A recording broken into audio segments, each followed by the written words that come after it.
Welcome to the Heads Together podcast. I'm your host, Jill Mokes, and this week I am joined by Angela Rakis. Angela is the founder of Favorite Daughter LLC, which has to be one of my top 5 favorite company names ever. And wait until you hear the origin story behind that name. Is priceless. Favorite Daughter is a consultancy based in the United States. They work with small and independent organizations, many of whom are in the food, consumer goods, kind of hospitality areas. And Angela works with her clients to really get them unstuck. She's an unstucker, if you like. So Angela has led a diverse career. She started working with advertising agencies in New York and then built a foundation in strategic planning while working on big national brands like Mercedes-Benz and Jaguar. She then followed her passion for food and enrolled in the French Culinary Institute in New York, earning her certification in pastry arts, which makes me want to meet her in real person, to be quite honest with you. Anyone who has a certification in pastry arts, that's pretty damn good. She worked in the best cheesecake shop in New York City, which is Eileen's Special Cheesecake. And she says that Eileen was proof that when you put your heart into what you do, you will succeed.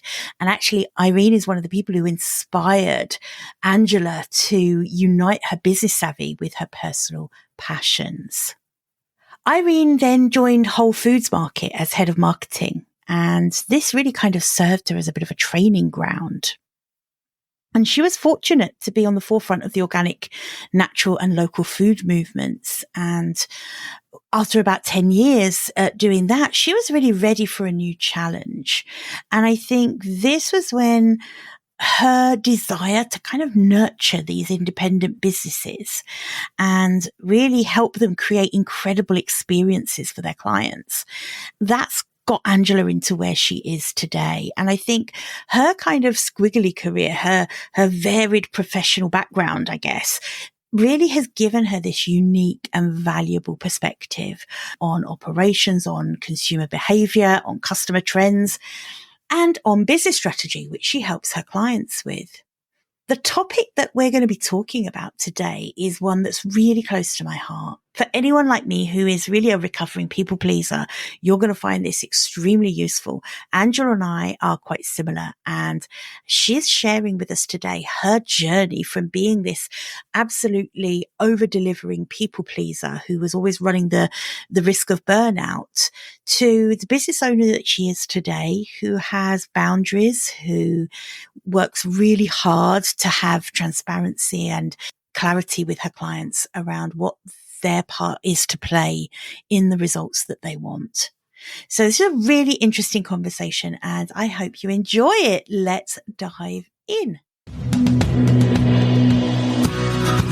Welcome to the Heads Together podcast. I'm Jill Mokes and I am obsessed with cutting through the noise when it comes to growing your business.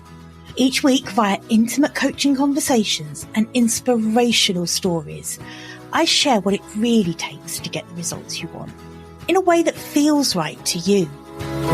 I am all about attracting higher ticket opportunities, building authentic relationships, and creating the abundant, full-fat version of your dream business. I mean, how many of us have beavered away creating a light version of what we really want? The thing is, I honestly believe when you're outstanding at what you do, there is no limit to what you can achieve. So, are you ready to put our heads together and make it happen? Let's go. Hey,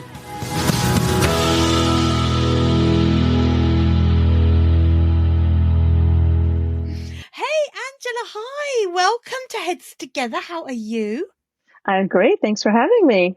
Oh my goodness, my pleasure. Thank you for being here. I've been really looking forward to this conversation. Number one, because I am obsessed with the name of your company. And I really want all of my listeners to get to hear the origin story of that. But also because the topic that we're going to talk about today is just so important for business owners, right? The topic of business boundaries is something that I think we all struggle to find the sweet spot with. But before we dive into that, I'd love it if you could just tell everyone listening a little bit about yourself and again, about that origin of your company name. Sure. My name is Angela Rakis. I am the founder of Favorite Daughter LLC, which is a consultancy focused on mid-sized to smaller companies. I do marketing, business development, a lot of just really helping people find the clear path for their project or their business. And that's what I do. That's pretty much my day to day. I've owned the company about 7 or 8 years now, I think. I have lost track. And it's called Favorite Daughter. And it's it's what a mistake really works out. My dad always called me his favorite daughter. I am the only daughter, so he just really thinks it's fantastic. It's a great dad joke, classic dad joke. Classic dad joke. Yeah, I didn't intend on it being my company name. It was going to be sort of the entity behind, I don't even know, Angela Rakis Consulting, something very simple. And I went ahead and I updated LinkedIn. I just kind of was like, oh, it's my new job. But I didn't realize everybody was going to get a notification. So everyone got the notification like, hey, I love that. That's really funny. That's amazing. And I thought, well, I guess this is the name of my company now. And I actually used that to build my business. I messaged everyone who messaged me. I messaged them directly and said, thanks so much. This is what I'm doing. And that little mistake or technology fail really helped me out. So that's where Favorite Daughter comes from. That's just amazing. What a fortuitous mistake. Isn't there a lesson in that as well? Because literally, like, we all would love to have a reason for people to be messaging us out, and congratulating us and us to be able to open a conversation with them. And for you, it just happens so naturally, so organically. I think that's absolutely brilliant. I love it. Thank you. Definitely. And it's also a nice reminder that, yeah, we're going to make mistakes or we're going to goof and do these things that you're just not happy with. And it's okay. It's okay. You can figure it out and you can go to the next step. So that's how that came about. I bet it's like always a talking point with your clients as well, or with the people that come into your world. It is. It is. Even just yesterday, I was I was on the phone with the credit card company because I had, some kind of, they thought there was some fraud. And the woman said, what's the name of your company? And then she asked a question. I didn't think that she was asking about my company. She goes, no, I really just want to know the story of Favorite Daughter. And I just chuckled. I'm like, the customer service person wants to know. So yeah, people always want to know. It helps strike up conversation. I'm still handing out business cards, old school style. I love to be able to hand it to someone and have them be like, huh, that's interesting. So it's nice. It's a nice way to break the ice with people. It really is. I absolutely love it. My brothers hate it. My brothers don't love it. And one brother's like, I'm not emailing you. I'm not emailing you at that address. Come on. So, yeah, Oh, that's funny. brilliant. And the thing is, it does make you stand out. It really does. Genius. But I do love the fact that it actually was kind of a mistake. It wasn't really the intention wasn't for that to be the permanent name or whatever. So that's fun. That's a very fun story. So in terms of, the kind of clients that you work with now, who do you serve with your work? What kind of business owners do you work with? It is a big mix. I mean, my career began in advertising. I worked in ad agencies. I then transitioned to go to culinary school. I'm a big career changer. I'm a believer that the career is never a direct path upward. It's not a corporate ladder. Yeah. It's not linear at all. It's not linear. So I took a layoff and I said, okay, well, I'm going to go to culinary school on the advice of a friend who loved my cooking.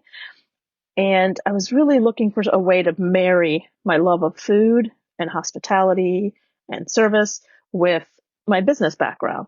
And a position came open in Whole Foods, which was ideal. It was all of those things. So I started there. So I've always been really focused on food, that industry. But then as the years progressed and I was realizing that it doesn't matter the industry in a lot of ways, it matters what the person is trying to accomplish, right? So if they have a business, it could be a retail store. It could be, I think I mentioned once before, I had a client that was a therapist, a psychiatrist who had 10 therapists in her practice, 2 offices, and then COVID hit and she was kind of stuck. How do I use the services and the skills that I have in this type of environment. I'm not getting referrals from schools.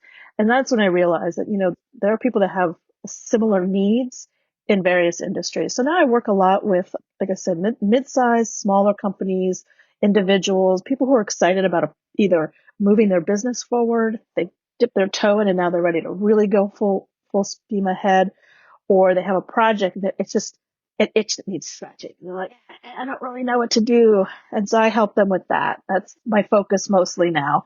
I feel like you're an unstucker. When people are stuck, you're the go-to person that's going to be like, well, hang on, no, we can work this out. We can do this. I think when you have that personality, like you have, of really wanting to help people, and actually it's, it isn't about what industry they're in. It's about their commitment and excitement for the project that they're doing or the work that they do. But I do think that lends itself for, or it can be at risk of having low boundaries. Those kind of people who are so desperate to please. And I know that that's something, and that's why I was so keen to have you on, because you're very open about explaining, why you help people now to put really good solid boundaries in place within their business, because it wasn't always that way for you. Am I right in saying that? 100% you're right.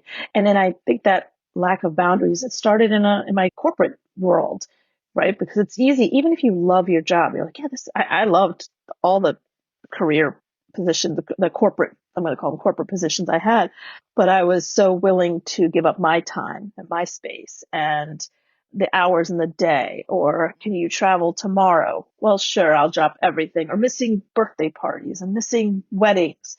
But I didn't think anything of it at the time. I just thought this is what you do to continue your career growth. And then when I started and I transitioned to running my own business, I had that same mentality, which is I have to hustle, I have to prove, I have to.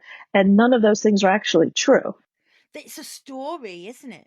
If there's a story and you're convinced of it, yes, if we want to be successful, these are I'll call them sacrifices that we have to make. And sure, there are times when it's busy or you have a season that's busy depending on your work, but to be consistently trying to prove yourself, and it's sort of to what end? To what end? You'll lose your job whether you do it or not. You can lose your job whether you do it or not. So it's just really understanding that. So transitioning into my own business, I really wanted to offer the things that I know. I'm like, have all these years of experience. And I get really excited when I meet a business owner or entrepreneur or somebody who's just as excited. Yeah. And then what sometimes happens is it may begin with, can I pick your brain on something? Of course. I mean, at the time I was like, I'll talk to anybody, and I will still talk to anybody. But now it's a 30-minute conversation. And if you're looking to me for something specific for your business, then I'm going to ask you to answer some questions before we get on the phone.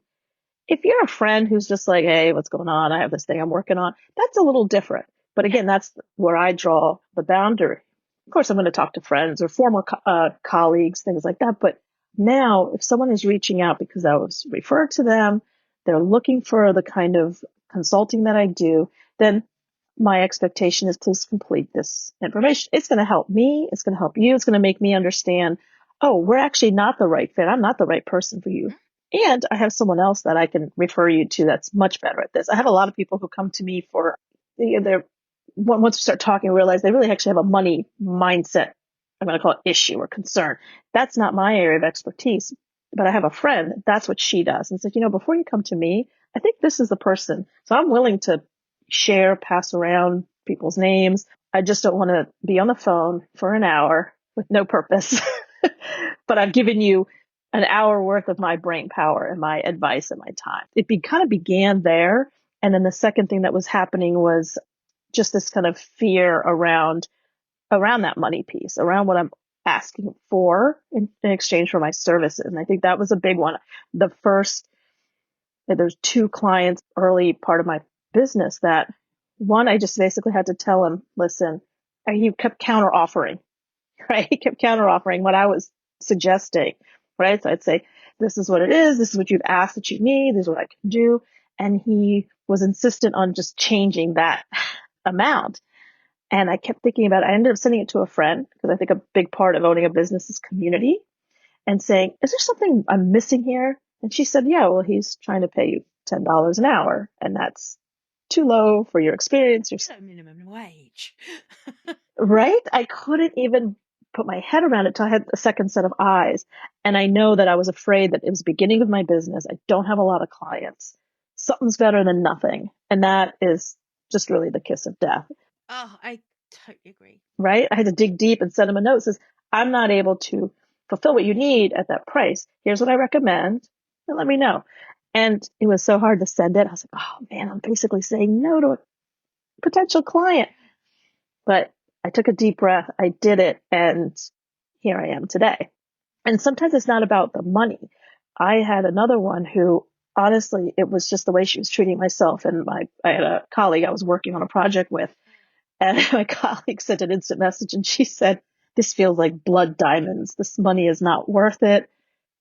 I think we're just being treated so poorly, meaning we yelled at her, told her we don't know what we're doing. It was just this weird, like, not okay reminder of being in a big corporate job. And so there was another person. I said, hey, you know what? Your deposit is not refundable, but we're happy to refund what we've done up to this point.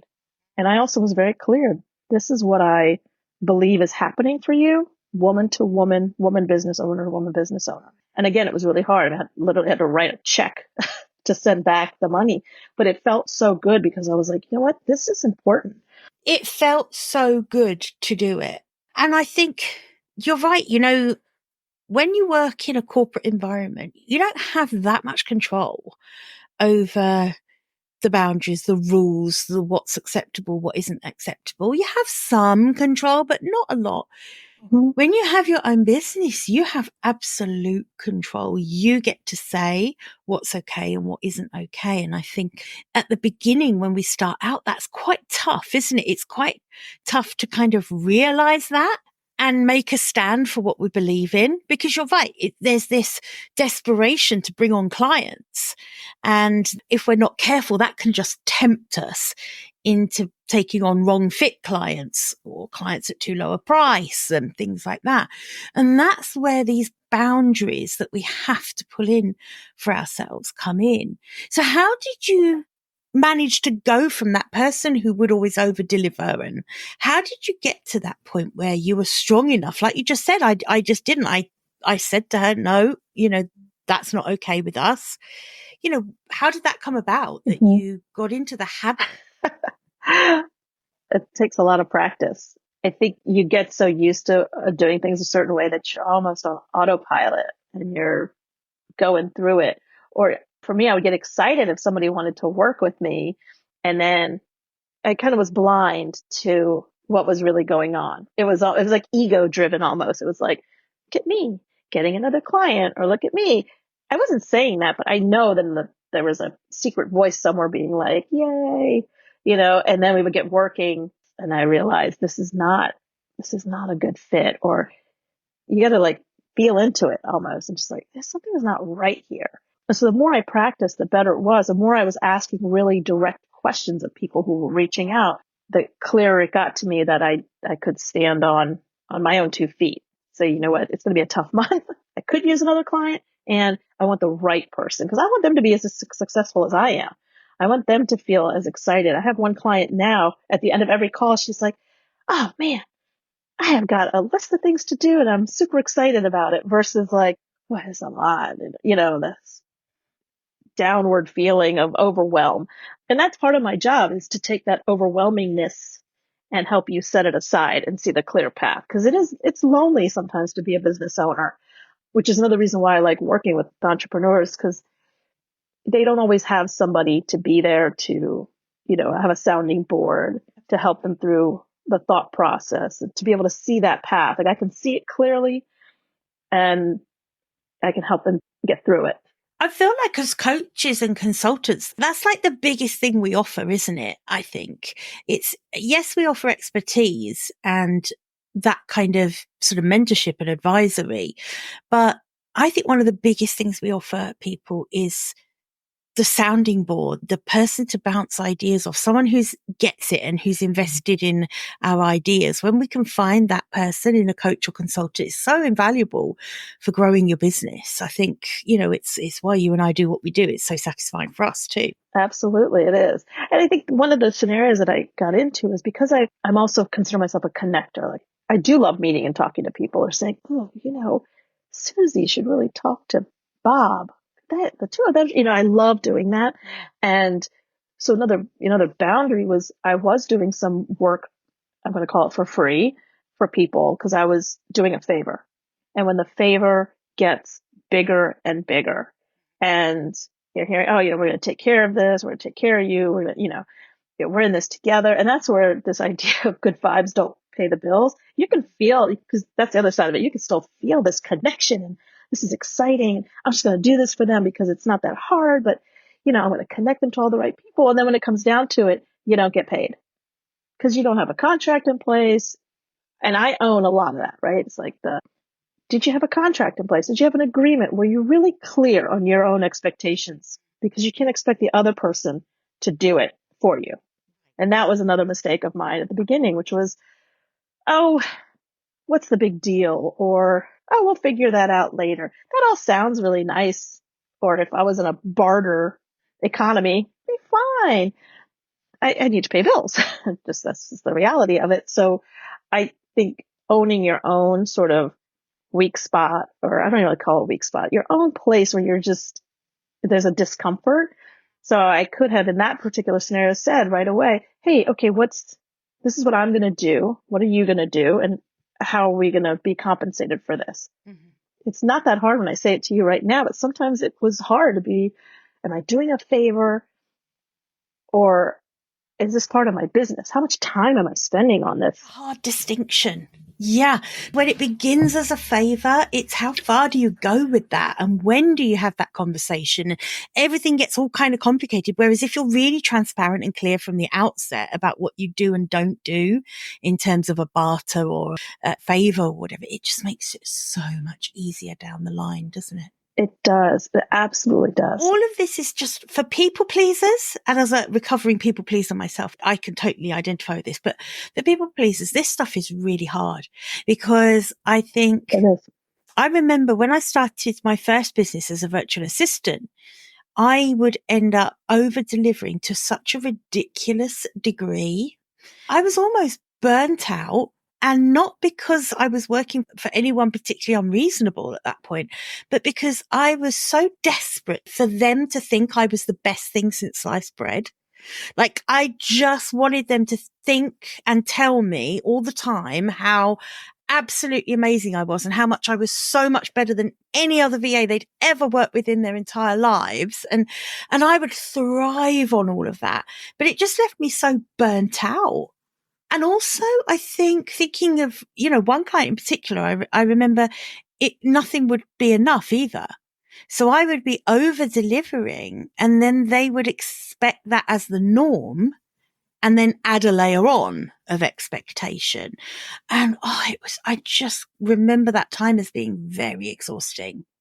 And it's definitely taught me so much about boundaries in the business that I have now. I was, and I still have those tendencies. I mean, that's the thing is I think we have to acknowledge them and also know that they creep up. It's nice to hear people be like, oh my gosh, you're amazing. Right. That's fantastic. So I remember being, especially with my corporate work, was really like, I'm the good one. I do the things. And just, almost like having to, people are like in a cult and they have to deprogram.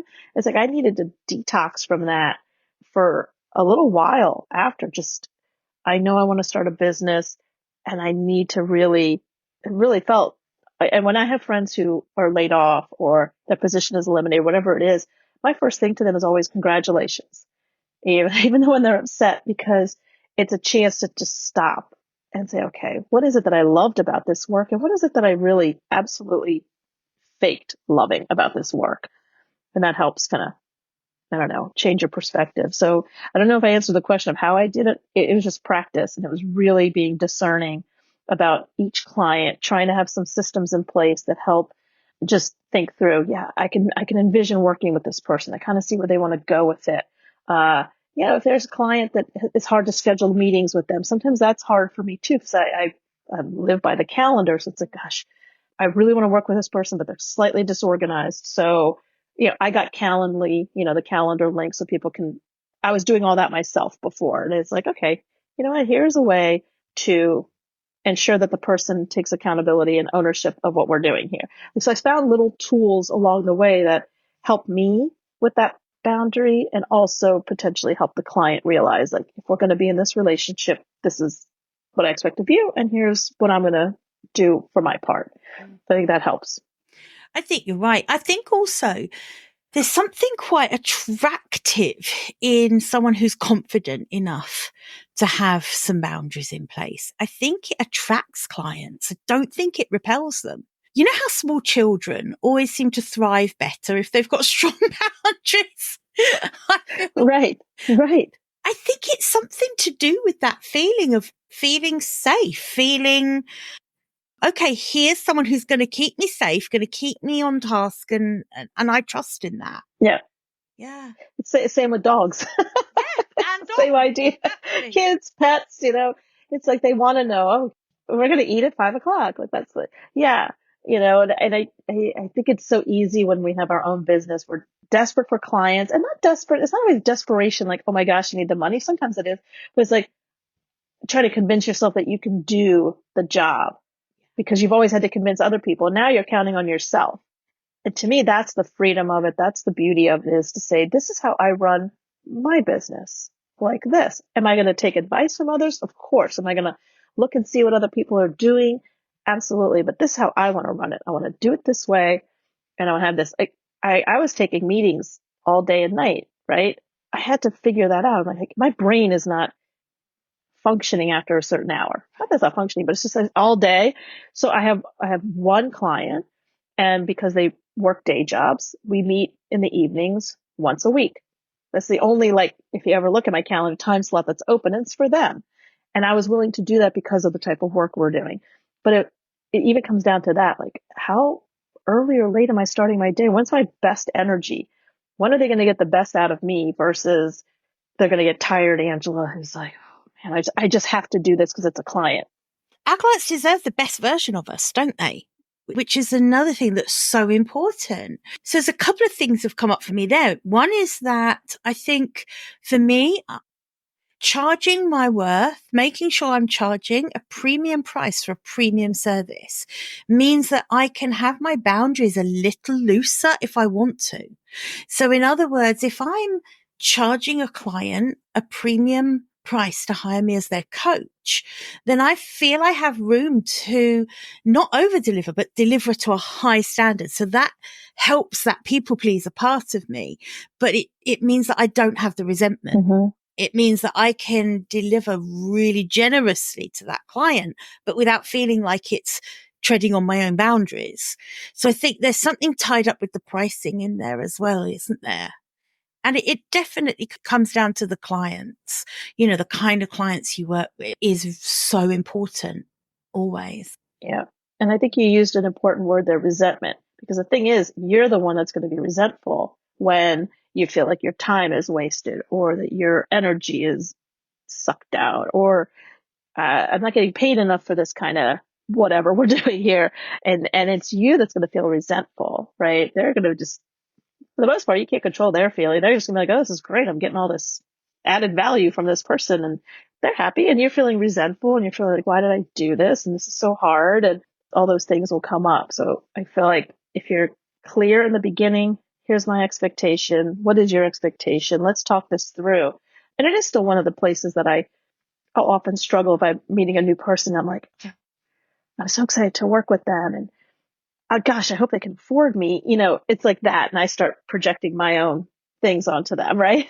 Yes, that little bit comes into your head of like, I don't want to put them off in any way, shape or form, because I know I can help them and I'm excited to work with them because they're someone who I think is going to be really fun to work with. So I don't want to put them off in any way, shape or form.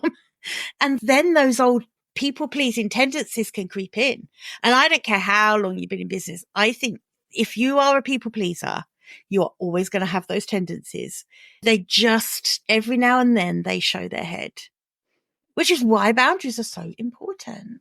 Yeah, they're more important for people like us who want to people please. If you're not a people pleaser, you have built-in boundaries. You're like, okay, you're fine.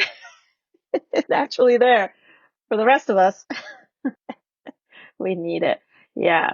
It really was a wake up call. The one particular, doing favors. So it was a real wake up call for me of like how almost like maybe I wasn't even treating my business as a business. Like this is a business. This is how I pay my bills. I don't do anything else. Right. Like this is what I do. There's no income from a spouse. There's no other stuff. It's this. So I felt like you're running a freaking business here. What are you doing? Like I had to almost like snap myself out of it. It was people pleasing. It was like this allure of like, oh, look who I'm getting to work with and do, and look how I've helped them. And we really did a lot of really cool stuff, and we got paid nothing. So it was like, what are you doing? It would have been different had it been like we've talked before about like those passion projects, like a school, a nonprofit. I think I was really like making, I don't know, social change or something, but I wasn't. It was a product. Yeah, it was an ideal client had they paid.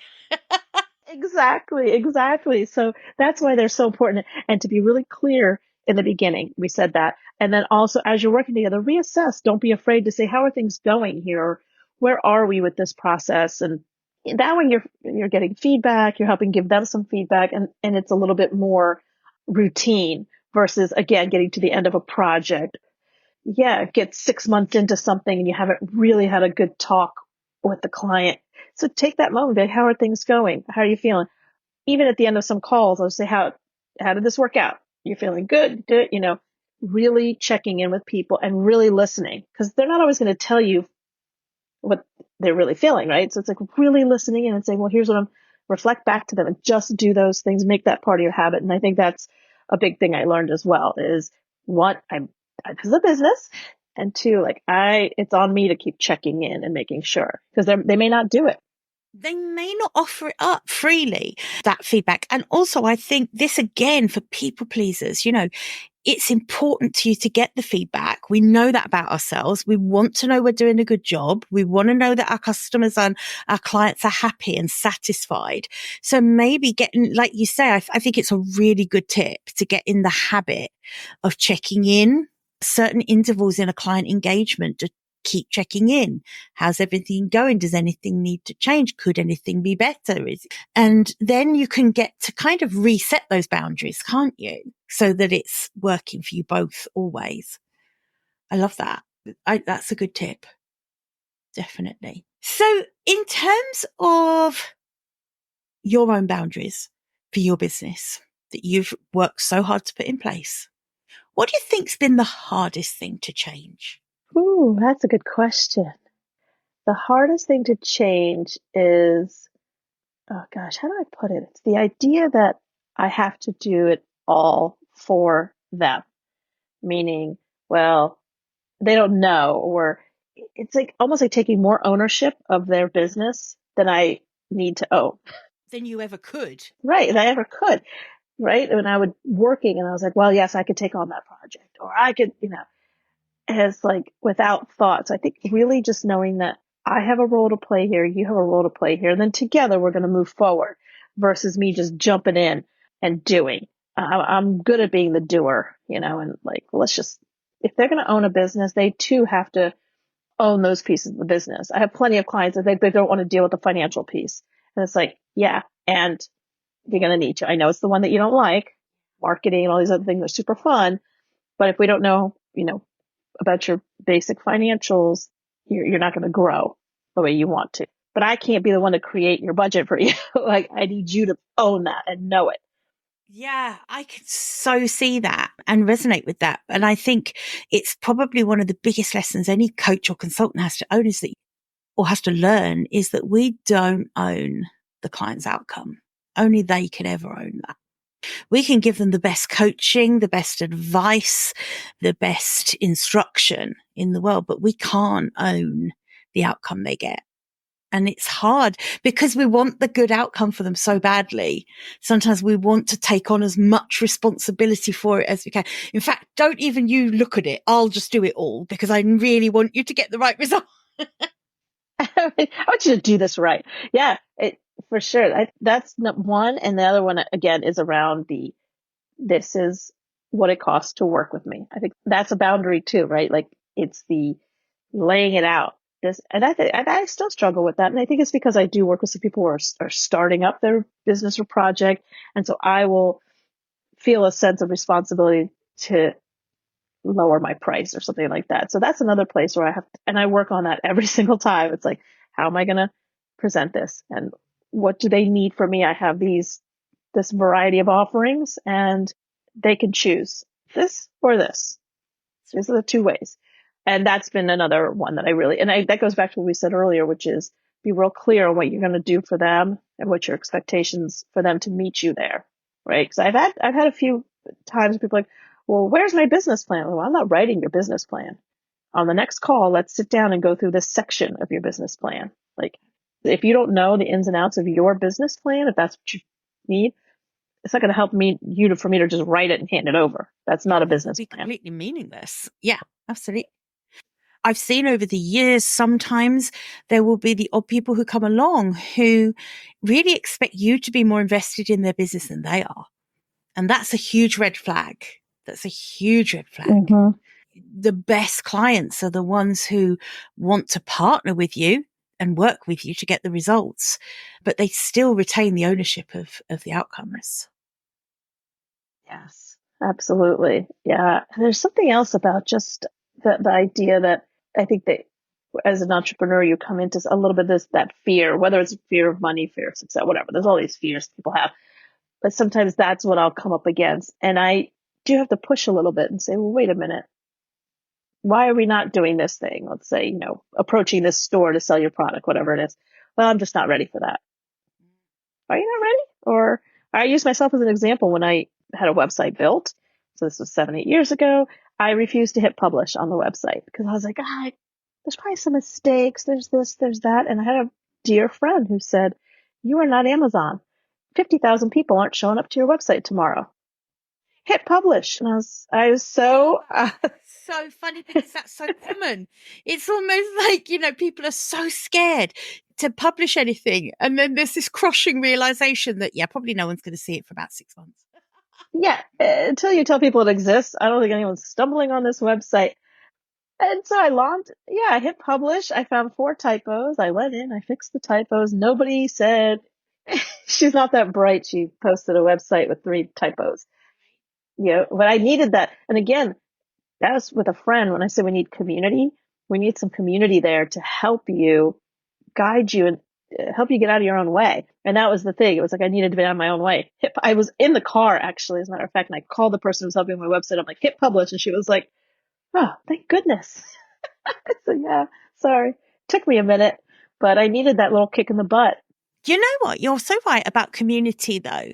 It's like I'm someone who really believes that we don't need validation. We don't need to keep constantly craving validation all the time. But having someone in your corner who knows you really well that you can go to and just say, look, am I being unreasonable here?